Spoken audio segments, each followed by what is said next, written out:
جیسا کہ آپ کو معلوم ہے کہ صدر آصف علی زرداری نے گورنر ہاؤس لاہور میں اجلاس بلا لیا اور سبھی پارلیمانی جو ممبر تھے پنجاب سے تعلق رکھنے والے رہنماؤں نے ملاقات کی صدر آصف علی زرداری سے۔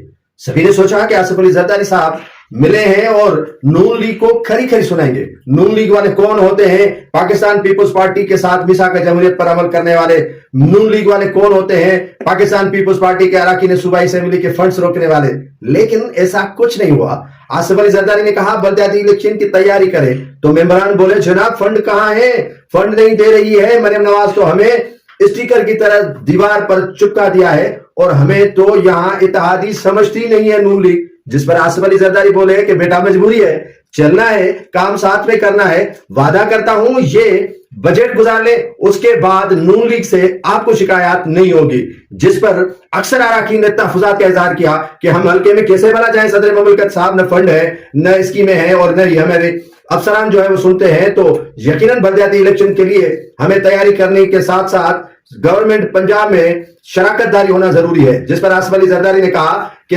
اچھے بچے بنو، انتظار کرو اور ہماری موجودہ حکومت کے ساتھ چلنا مجبوری ہے۔ اور یہاں سندھ میں ہمیں کیا کہا گیا کہ بلاول بھٹو زرداری نے صاف انکار کر دیا ہے کہ نون لیگ کے ساتھ نہیں چلا جا سکتا، لیکن پنجاب میں وہی صدر مملکت آصف علی زرداری ہیں جو بیٹے کے بیان کی نفی کر رہے ہیں۔ تو یہ تضاد سندھ اور پنجاب میں الگ الگ پیپلز پارٹی رکھتی ہے۔